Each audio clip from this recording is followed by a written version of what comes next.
আর ধর্ষণ বন্ধ করার চেষ্টা করবেন তা হতে পারে না।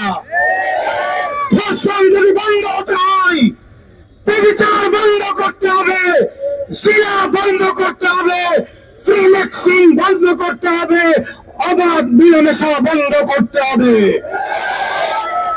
আজকে নাটক সিনেমায় ছেলে মেয়েদের অবাধ মিলামেশার শিক্ষা দেওয়া হয়। এজন্য আমার ছেলে মেয়েরা, আমার প্রজন্ম সবসময় তারা একটা মানসিকভাবে সেক্স করার জন্য প্রস্তুত থাকে। এজন্য আমরা বলতে চাই, আমরা দেখেছি বর্তমান সরকার সমস্ত পর্ন সাইটগুলো বন্ধ করার ঘোষণা দিয়েছে। আমরা পরিষ্কার বলতে চাই, সকল পর্ন সাইট বন্ধ করতে হবে এবং যত ধরনের অনৈতিক সিনেমা, অশ্লীল সিনেমা আছে, অশ্লীল নাটক আছে, এই সব কিছু বন্ধ করতে হবে। আজকে পোশাক পরার স্বাধীনতার নামে আমাদের ছেলেদেরকে শিশুরি দেয় এমন পোশাক যারা পরে আর বলে কেহ আমার পোশাক পরার অধিকার আমার, আমরা এই অধিকার মানতে রাজি না। আমাদের পরিষ্কার বক্তব্য, নারী পুরুষের পোশাকের কোড থাকতে হবে, স্বাধীন পোশাকের আইন করতে হবে। ছেলে মেয়েদের অবাধ মিলামেশা আমরা চাই না। আমরা মনে করি ধর্ষণ এটা হঠাৎ করে হয় নাই। ধর্ষণের 1000টা আয়োজন রাখবেন আর বলবেন ধর্ষণ করা যাবে না, এটা সম্ভব না। এজন্য ধর্ষণের যতগুলো ধর্ষণকে উস্কানি দেয়, এই সব কিছুকে বন্ধ করতে হবে। পরিষ্কার বক্তব্য, আমাদের বোন আসিয়াকে যে শহীদ করেছে, যারা তাকে মদত দিয়েছে, এই সবগুলোকে ফাঁসির কাস্টে ঝোলাতে হবে। আমরা তো বলতে চাই শুধু ফাঁসি না, তাদেরকে প্রকাশ্যে পাথর মেরে হত্যা করতে হবে।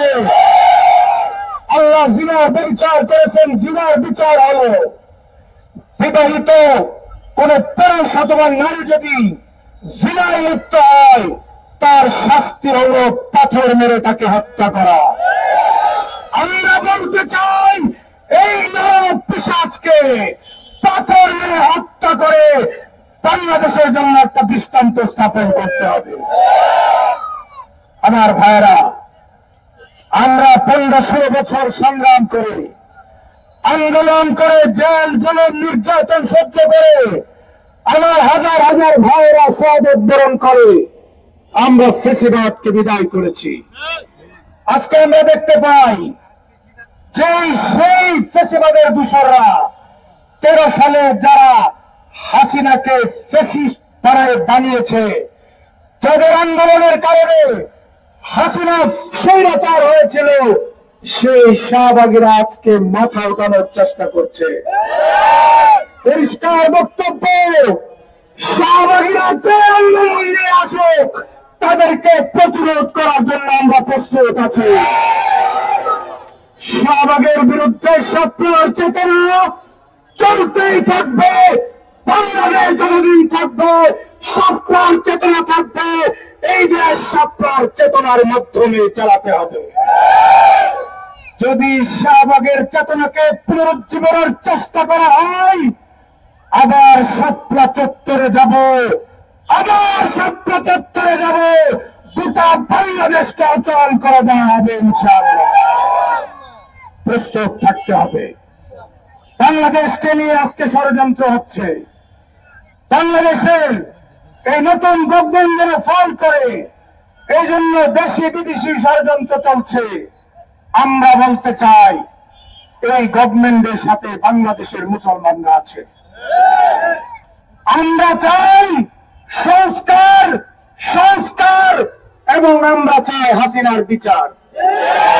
সংস্কার হবে, হাসিনাকে ফাঁসির কাস্টে ঝুলানো হবে, তারপরে আমরা অন্য কিছু দেখতে চাই।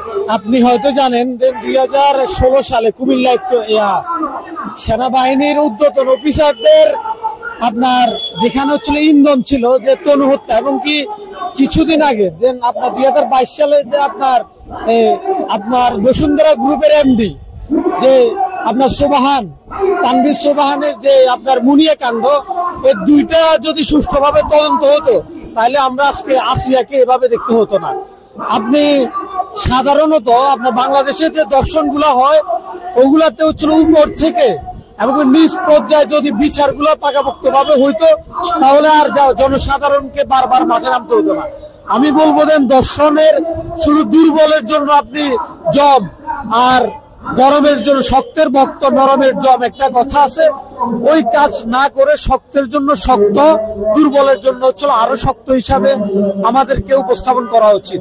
আমি মনে করি যে শুধু আসিয়া না, এই যে গত তনু হত্যায় যারা সেনাবাহিনী যৌথ কর্মকর্তারা জড়িত আছে এবং কি বসুন্ধরা গ্রুপের যারা জড়িত আছে মুনিয়া হত্যাকাণ্ডে, আগে তাদের বিচার হোক, তারপরে আসিয়ার বিচারটা হোক। আমরা তো এক আসিয়াকে দেখতেছি, আপনার শত শত আসিয়া যেখানে হচ্ছিল এই আমাদের শিল্পপতি এবং কি ভিআইপিদের রোষানলে শিকার হয়ে প্রতিনিয়ত দর্শন হচ্ছে। এবং কি আপনি গতকালকে আমি একটা নিউজ পেয়েছি দেন, ৭১ টেলিভিশনে একজন উপস্থাপিকা, সে তার চাকরির বাঁচানোর জন্য প্রভাবশালী ৭১ টেলিভিশনের একজন উপস্থাপকের আপনার বেড়ে সে তার সতীত্ব বিলিয়ে দিচ্ছে। সেখানে আপনি কি বলবেন, যেখানে মিডিয়া থেকে শুরু করে বসুন্ধরা গ্রুপ থেকে, সিটি গ্রুপ থেকে, কাজী এন্ড কাজীর পরিচালকরা দর্শনের সাথে জড়িত, সেখানে আসিয়ার বিষয়টা তো ছিল ছোট বিষয় আমি মনে করি। সেক্ষেত্রে বাংলাদেশে যে আইন ব্যবস্থা রয়েছে এটার কি পরিবর্তন হওয়া দরকার কিনা?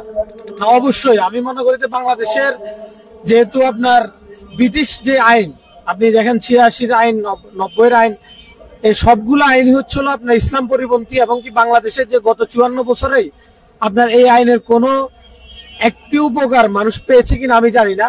তবে আপনি যদি গত আফগানের দিকে তাকান, ইসলামী ইমারতের দিকে, গত ৩ বছরে তারা প্রায় ৪টা দর্শনের বিচার করেছে, যেখানে হচ্ছিল জনসমুখে পাথর নিক্ষেপ করে আপনার তাকে হত্যা করা হয়েছে। আপনি এখানে বাংলাদেশে ১০টা বা ৫টা আপনার বিচার করার দরকার না, একটা বিচার করেন শাহবাগে অথবা হচ্ছে বাইতুল মোকাররমে উত্তর গেটে জনসমুখে আপনার ফাঁসি দেওয়া পাথর নিক্ষেপ করে, তাহলে দেখবেন পরের দিন হচ্ছিল আর কোনো দর্শনে থাকবে না আমি মনে করি।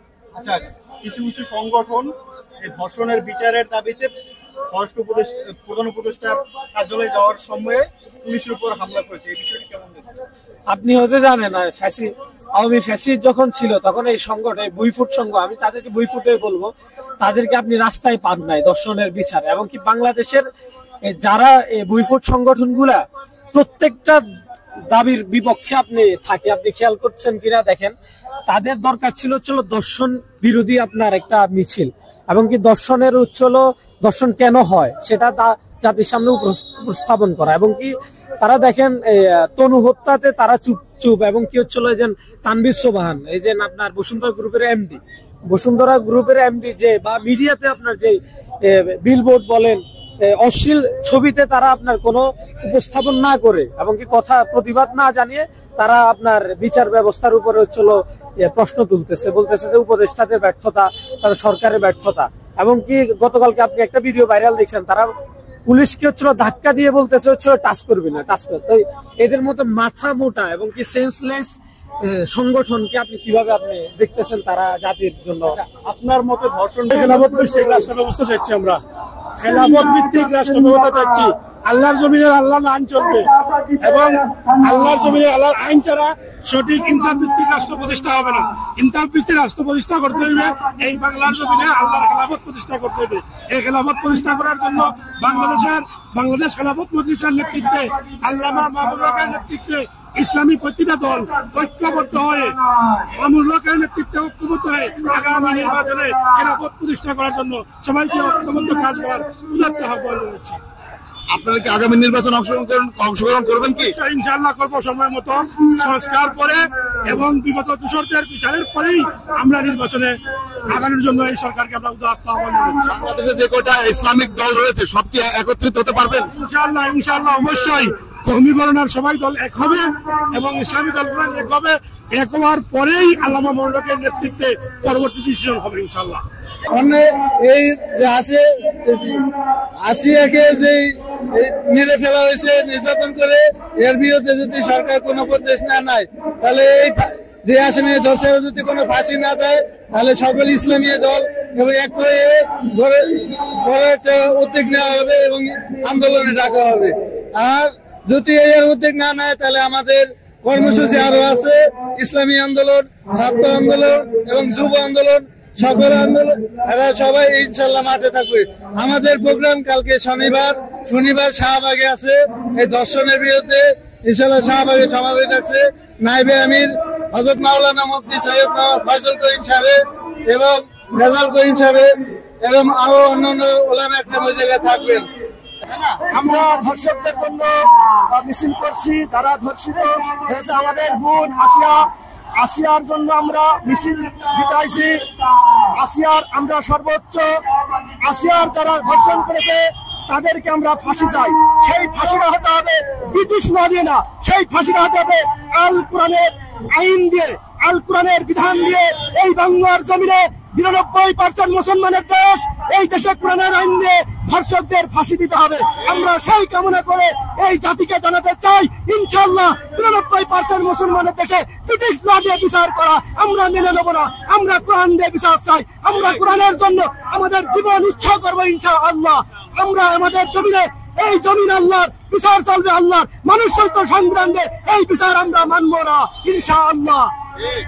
দর্শক, আমরা ইতিমধ্যে শুনতে পেরেছেন, উনি বলেছেন যে বাংলাদেশে যে আইন রয়েছে, যে বিচারের আইন রয়েছে সেটা ব্রিটিশ বিচারের আইন। ওনারা বলছে যে এই আইন আমরা মানি না, কারণ ব্রিটিশের আইন বাংলাদেশে চলবে না, কারণ এখানে ৯৫% মুসলিমের বসবাস। আর যে দেশে ৯৫% মুসলিমের বসবাস সেখানে ব্রিটিশদের আইন থাকতে পারে না। তারা বলছে যে এই দেশের কোরআনের আইনে চলতে হবে, কোরআনের আইনেই রাষ্ট্র চলবে। সেটার দাবি নিয়ে, সেটার প্রত্যাশা নিয়ে তারা আজ এই খিলাফতে মজলিস এই র্যালি করছে। তারা বলছে যে কোরআনের আইনে যদি বিচারটা থাকতো তাহলে আসিয়ার বিচারটা খুব দ্রুত হয়ে যেত এবং ফাঁসি হয়ে যেত।